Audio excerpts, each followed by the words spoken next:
Alright, welcome to Video Production 1. I'm Mr. Granlund.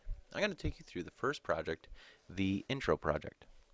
Now here I am in Adobe Premiere, and I'm going to start by clicking on New Project. Under here we have some general guidelines. We're just going to rename it, call it Intro Project, and we're going to click OK. On to the next screen. It says, okay, this is just fine. I'm going to click yes. Next window comes up, and I have all these selections. I'm going to go ahead and open up DV-NTSC, click on that triangle, and go down to widescreen 32.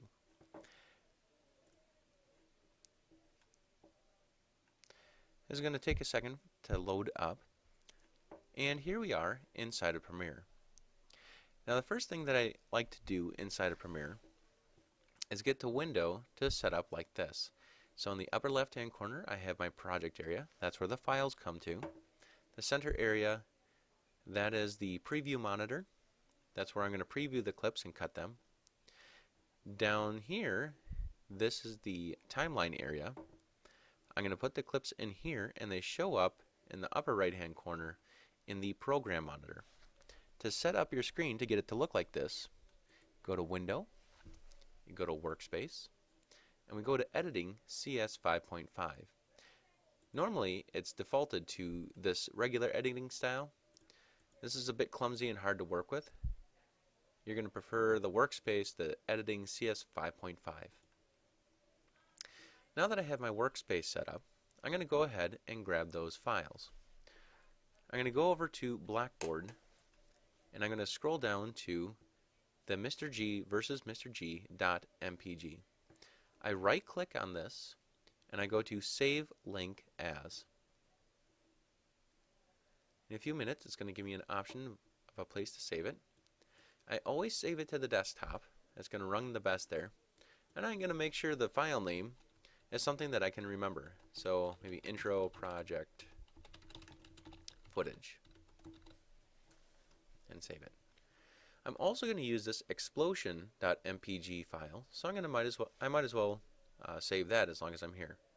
Right click, save link as, and explosion, that looks good. Make sure it's going to the desktop and save. I'm going to go back over to Premiere, and in Premiere I'm going to import my new footage. I go to File, Import, and I'm going to look for those files. So I remember I called it Intro Project Footage. Here it is. And I'm going to click Open. Might as well find that explosion footage too. I can also right click in this project area and go to Import, or I can again go to File and Import. And it's called Explosion. Here we are, and open. To edit this footage, I'm going to double click on this footage and it's going to pop up in the preview monitor. Now here, I'm going to select two clips from this one video file. The first clip, I'm going to start at about the 1 second mark and go to about the 25-second mark where my hand pops up and I say, hey, stop. Okay. I use these two brackets to mark in and mark out. So at the 1 second and 11 frames mark, I click the mark in, and then at the 25-second mark, I click the mark out. I'm going to click and drag from the preview monitor into the timeline and drag it all the way to the beginning of video track 1. This warning comes up, and whenever this comes up, I always want to change the sequence settings to match the footage I'm working with. So click Change Sequence Settings. Alright, and the file imports right here. Now I also need the second part of the footage. So I have the left side of me acting. Now I'm going to go to the other side where I start acting on the right side. And I come in at about 46-second mark. I click the left bracket to mark the end point there. I move forward, and I go to about 1:09 seconds. And after about 1:09 seconds, I click the right bracket, the mark out point. I click and drag from the preview monitor window into video track 2.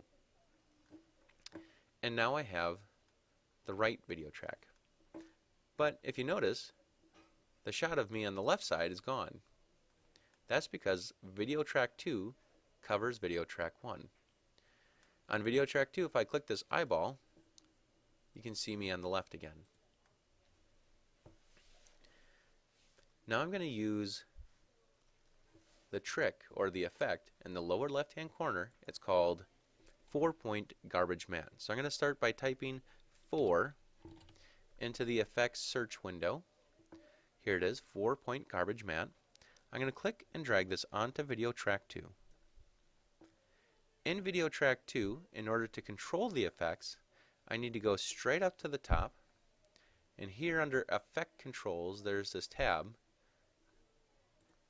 Now I want to make sure I click on the track that has 4-point garbage matte. If I click on the word 4-point garbage matte, it gives me these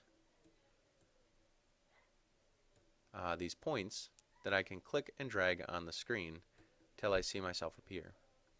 I also know from previous experience that the top left one needs to go to 360 and the bottom left point goes to 360 as well. And there I have the two clones. In the next video I will show you how to put in a title, a soundtrack, and a special effect.